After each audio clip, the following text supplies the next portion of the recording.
दोस्तों, कहानियों का हमारी ज़िंदगी में काफ़ी महत्व रहा है। बचपन में हम दादी नानी की कहानियाँ सुनकर काफ़ी कुछ सीखते थे। उन कहानियों में हम खुद को जोड़ कभी राजा या कभी रानी बन जाते थे। आज फिर हम आपको हमारी कहानियों के माध्यम से मोहब्बत की उन गलियों में ले जाने का प्रयत्न कर रहे हैं, जहां आप फिर से इमोशनल हो जाएंगे। कहानी शुरू करने से पहले अगर आप हमारे चैनल पर नए हैं तो प्लीज़ हमारे चैनल को सब्सक्राइब कीजिएगा। कविता अपने माता पिता की बहुत लाडली थी। 3 बड़े भाइयों की बहन थी। कोई भी चीज़ मांगने पर उसी वक्त सामने हाजिर हो जाती थी। पूरे घर में रौब था उसका। पूरे परिवार और नौकरों पर राजकुमारी की तरह हुक्म चलाती थी कविता। स्कूल में भी पूरा रौब था उसका। बड़े घर की लाडली जो थी वह है। ऐसे ही उसने कॉलेज में दाखिला लिया।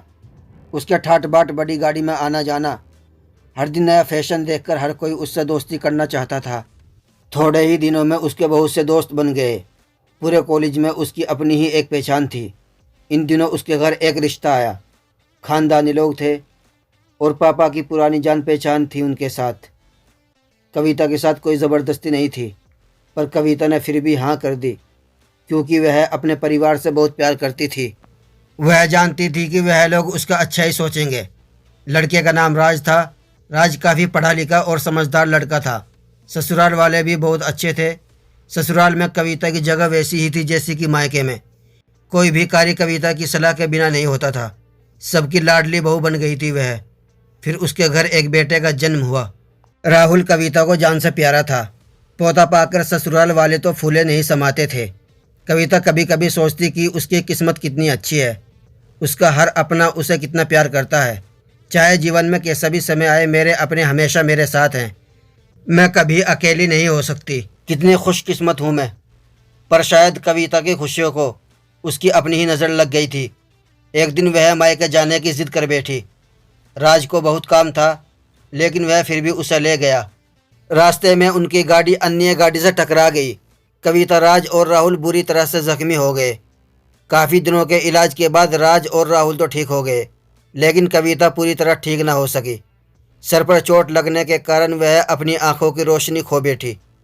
अब कविता की किस्मत जैसे उल्टे पांव चलने लगी। मायके वाले उसे कुछ दिनों तक मिलने आते रहे। फिर कभी कभार फ़ोन ही करके पूछ लेते कि अब कैसी हो। धीरे धीरे ये सिलसिला भी कम हो गया। ससुराल वालों की सहानुभूति भी कम होने लगी। घर में किसी को पास बैठने के लिए कहती तो जवाब मिलता, बहुत काम है, अब तुम भी हाथ नहीं बटा सकती। राज भी चिड़चिड़ा हो गया था। बस राहुल ही था उसके साथ, जिसके साथ हंसते खेलते उसका वक्त गुजर जाता।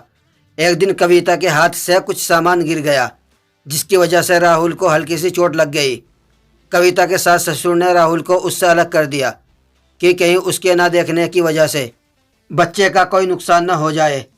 कविता अंदर से टूट चुकी थी। एक दिन उसने मायके जाने की इच्छा रखी तो राज उसे तुरंत मायके छोड़ आया, जैसे कि वह भी यही चाहता था। लेकिन राहुल को उसके साथ नहीं भेजा गया। कविता कभी राहुल से दूर नहीं रही थी, पर अपनी कमी के कारण उसने ज़्यादा बहस नहीं की।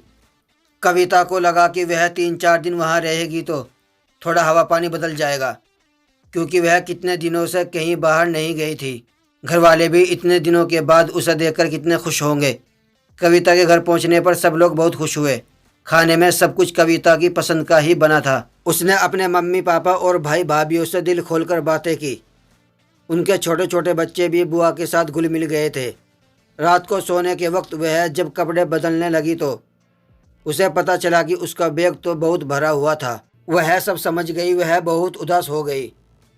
कुछ दिनों तक तो सब ठीक रहा, फिर जैसे सब बदलने लगा। सबका व्यवहार बदल रहा था। वह लोग जैसे थक चुके थे उससे।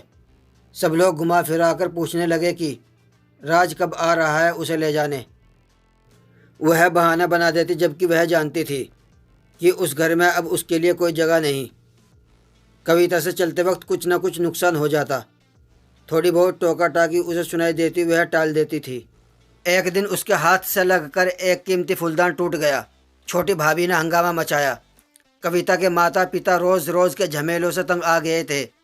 उन्होंने राज को खुद से फ़ोन कर दिया। राज कविता को अपने घर ले गया। कविता को अपने परिवार वालों से ये उम्मीद नहीं थी। जिस कविता के कहे बिना घर में एक पत्ता भी नहीं हिलता था, उस घर के लिए वह एक बोझ बन चुकी थी। राज के साथ ससुराल आते वक्त वह बहुत खुश थी, क्योंकि वह अपने घर जा रही थी, अपने जिगर के टुकड़े राहुल के पास। परंतु यह खुशी भी कुछ पल की ही थी। सारा बंदोबस्त पहले ही किया हुआ था। कविता को सीधे ऊपर वाले कमरे में पहुंचा दिया गया। राहुल से दूर रहने की सख्त चेतावनी दी गई। एक काम वाली लता को उसकी जिम्मेदारी सौंपी गई, जो उसके खाने पहनने जैसी ज़रूरतों का ध्यान रखती। कविता ज़्यादातर चुप ही रहती।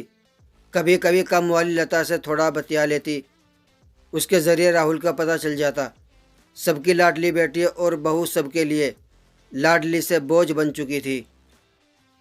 दोस्तों, ये कहानी यही ख़त्म होती है। मिलते हैं फिर हम एक नई वीडियो के साथ। तब तक के लिए दोस्तों, जय हिंद।